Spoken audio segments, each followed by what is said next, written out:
বর্তমানে বিশ্বের বুকে অপ্রতিদ্বন্দ্বী ও শক্তিশালী সামরিক বাহিনী হিসেবে গণ্য করা হয় আমেরিকান সেনাবাহিনীকে।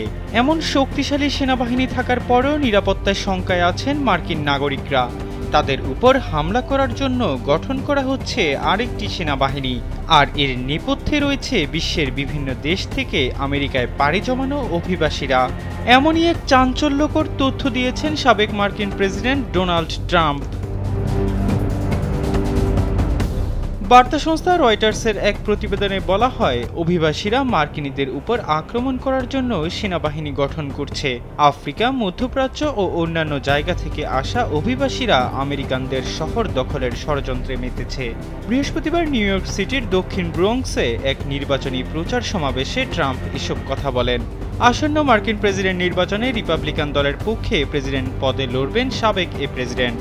এ উপলক্ষে সারা দেশে প্রচার সভা করছেন ট্রাম্প।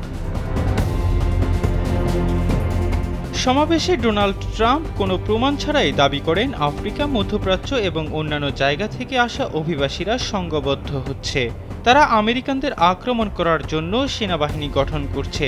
এ সময় তিনি চীন, গণতান্ত্রিক প্রজাতন্ত্র কঙ্গো এবং অন্যান্য দেশ থেকে আসা অভিবাসীদের হুমকি হিসেবে চিত্রিত করেন। অথচ সাম্প্রতিক গবেষণায় দেখা গেছে, যুক্তরাষ্ট্রে ঘটা অপরাধ কর্মকাণ্ডে অভিবাসীদের জড়িত হওয়ার সম্ভাবনা বেশি নয়।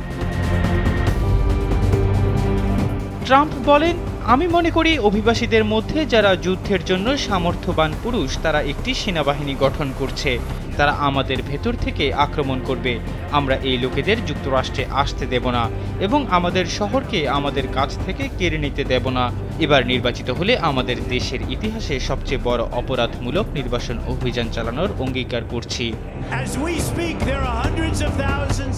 স্থানীয়দের মধ্যে জনপ্রিয়তা পেতে এর আগেও ট্রাম্প অভিবাসীদের নিয়ে বাজে মন্তব্য করেন। তার প্রচারাভিযান জুড়ে বারবার উস্কানিমূলক ভাষা ব্যবহার করেছেন। তিনি এর আগে অভিবাসীদের হিংসাত্মক অপরাধে ইন্ধন দেওয়ার অভিযোগে অভিযুক্ত করেছেন, এমনকি তাদের পশু বলেও অভিহিত করেছেন। তিনি কয়েকটি মামলার কথা উল্লেখ করে এসব অপরাধে অভিবাসীদের জড়িত থাকার ইঙ্গিত করেন। তিনি বলেন, ৫ নভেম্বরের ভোটে তাকে বিজয়ী না করলে যুক্তরাষ্ট্রে বিশৃঙ্খলা ছড়িয়ে পড়বে। ট্রাম্প বলেন, জর্জিয়ার এক শিক্ষার্থী খুনের পেছনে জড়িত ভেনেজুয়েলার এক অভিবাসী। তিনি যুক্তরাষ্ট্রে অবৈধভাবে বসবাস করছেন।